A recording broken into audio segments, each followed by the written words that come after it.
Chapter 21. What if I could get there somehow? What if I showed up at the sanctuary when it was time for the expedition? They'd see I was serious and that I wasn't just some kid doing a project. Even if I couldn't get on the boat, I'd be at the sanctuary when they tagged Blue 55. I'd see him swimming in the bay while the song played. A 12-year-old could fly alone. If I left in the morning on the school day, my family wouldn't notice I was missing until after I landed. But the closest airport was almost a 3-hour drive from the sanctuary. I studied the map on the computer screen. An airplane ticket would let me cover almost all the distance between 55 and me. The hard part was the last 150 miles. If only I could grab onto 55's song and let it carry me to him. I was afraid one day soon I wouldn't feel his song anymore. I didn't know how it would all work out, but I had to try to get to him. I'd go as far as I could and then take a shuttle or a bus to get as close to the sanctuary as possible. Maybe I'd get caught by then. It wouldn't be hard for my parents to figure out where I was headed, but I couldn't give up on Blue 55. Buying a plane ticket was a whole different issue. My radio repair money wouldn't take me very far. Even if I had enough, I'd have to buy the ticket with a credit card. I leaned back in my chair and glanced up at my shelf of radios, then sat on the floor next to my bed. An idea was creeping into my head that I didn't like, but I couldn't push away. I brought up 55's song on my phone, feeling the vibrations on my hand as it played. Hadn't I made him a promise? With the edge of my shirt, I polished my fingernails on the side of the Philco. My email to Mr. Gunner was short, but it felt like it took me an hour to click send. I'd always said I'd never sell my radios, except in cases of emergencies. I posted a few of the radios on eBay as 2-day auctions so that the money would get into my account faster.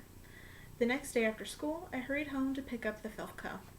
I wrapped it in an old bedsheet so it wouldn't get scratched, and maybe so I wouldn't have to look at it. Tristan said he'd take me to the antique shop. When he saw me in my room next to the sheet-wrapped radio, he asked, "Isn't that—" "Yeah," I signed before he could finish. "Mr. Gunner really wants to buy it. I don't mind letting it go." I looked away so he wouldn't have to see how much the lie hurt. But at the same time, it was true. Letting go of the radios would let me reach for something I loved even more. "Can you carry it for me? I'll wait in the truck."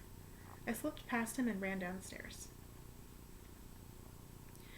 Mr. Gunner looked so happy when we walked through the door, he must have been worried I wouldn't show up. I really couldn't believe it myself. When I was older, I'd look for a Philco to buy again. Maybe from a kid like me who had a really good reason to sell it. An emergency. I peeled away the sheet and held the sides of the cabinet one last time. Probably for a little too long, because Mr. Gunner looked at me and raised his eyebrows, like he was asking a question. I let go. He knelt down and checked out the radio on all sides. His face showed me he was impressed. He plugged it in and turned it on, then smiled as he listened to the music. Mr. Gunner's open hand circled his face, then closed. Beautiful. He thanked me and reached for his checkbook. "Thank you," I signed to him before I left. I hurried out the store ahead of Tristan, trying to outrun the thought that I could still change my mind. "Wow, you really did it," Tristan signed when he got back into the truck. "Can you take me to the bank?"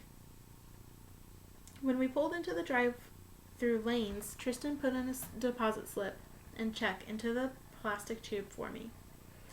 I ran my finger around the face of the compass and looked at the window, pretending not to notice Tristan staring at me. He tapped my arm, which I couldn't ignore. "Sure you're okay?" he asked. "Of course."